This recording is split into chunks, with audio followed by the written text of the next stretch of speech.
Well, they were originally bought by the library as a temporary location for the excess of our materials until we could build a new library. But because it's been so long forthcoming with a new library, that they've been there almost 20 years, about 20 years.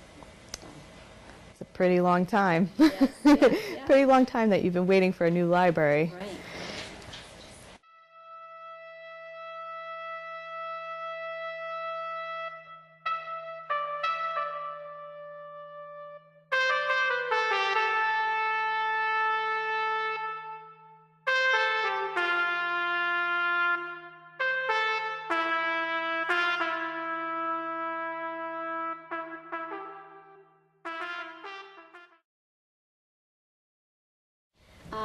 Right now, one of the trailers has the tech services department, which catalogs our new items and processes them to be placed on the shelf.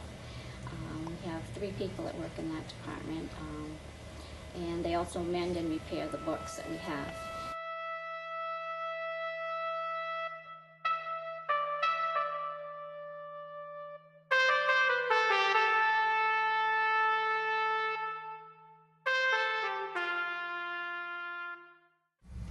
Hi, this is our double wide trailer, and it was bought and put in about somewhere between 15 and 20 years ago as a temporary relief to the crowding in the main library building.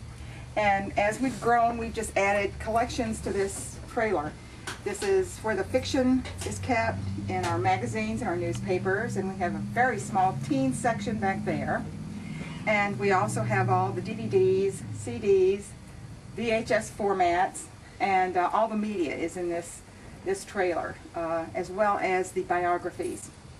And our audio books, which are very popular with our commuters especially, are in this building. So as we've grown, we've just expanded, and wherever there's been room, we just, oh, this is a good place for this collection. We'll put it there. So that's sort of what happened here. Do you think once you go into the new library, you will expand these collections even more? We hope so. We hope so.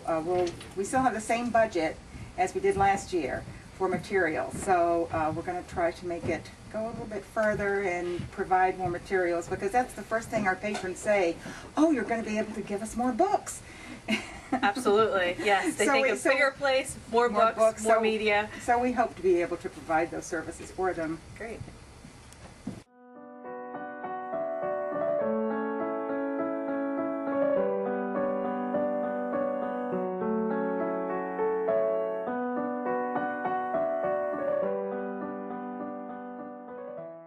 I also noticed that you had tried to have an addition added on to the library at one point in time. Yeah, the original plan, we were hoping to be able to use this building because it's such a beautiful building.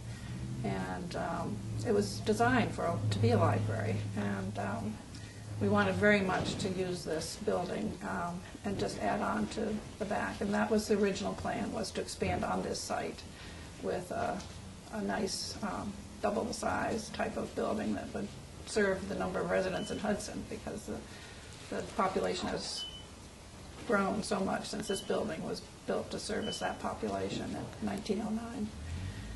But various reasons, it was going to be quite expensive for one thing, and as chairman of the building committee during those years, we just could not get the support of the selectmen and the budget committee to support a $7 million addition.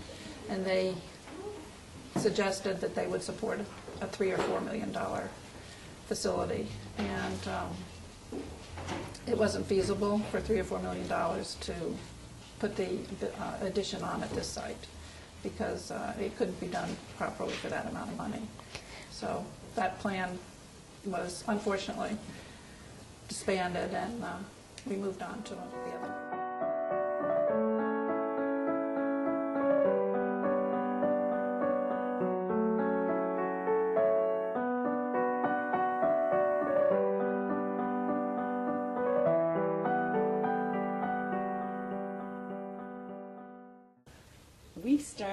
Mrs. Jones started the computerization of the library, and back then we knew nothing, ones and zeros meant nothing to us. And they didn't have any software appropriate for small libraries. Some of the larger libraries could have computer equipment, but we didn't. And so we had a consultant, and he was setting up a program just for us. And so he would ask us all these questions. So in actuality, it was quite an education. But the funny little story I was getting at was he left one day, and Susan Whitehorse, who was another librarian, and myself were running a report, and we didn't know how to turn it off. And we were literally up to our knees in this little back room with computer paper. And we ended up just laughing because, you know, who knew? All you have to do is push the button. But at that moment in history, we didn't. What is the smallest book that you have here at the Hills Memorial Library? Well, the smallest book we have, actually I have it right here. It's the United States Constitution, what it means, what it says and what it means. And we kind of have it here as a little reference book, but I'm keeping it on the shelf behind us. And the largest book that we have is actually a photo book of Curtis's portraits of the Indians of America. And it's a pretty large book, but people have taken it out. Have they? Yes, yeah, they like the picture books. Another little story was that I was sitting in there at the computer, and you know, it was like a monster. And Mrs. Jones, the director at the time, was behind me, and she said, well, push a button. So I'd push a button, and then push another button. And then this thing came up that said fatal error. And she said, I've got to go up to my office and work. You know? And I was left with the fatal error. And so there were an awful lot of learning, but we had a wonderful staff. And Mrs. Jones was a very education-oriented director.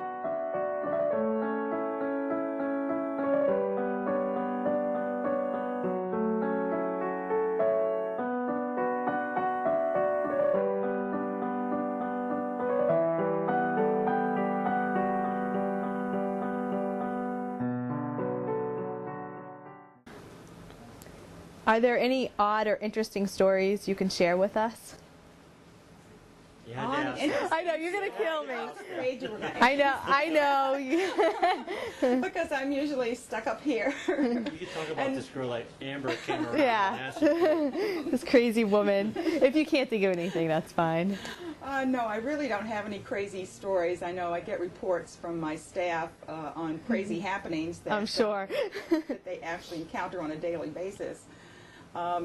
I think my crazy stories that are really not crazy are just the wonderful people that I have met since I have come to Hudson. Some of the best people I have ever known in my life, I have been privileged to know, and you know, I love them all. I've also met some not so nice people, but we won't talk about that. We come across those people all the Yes. time in our life.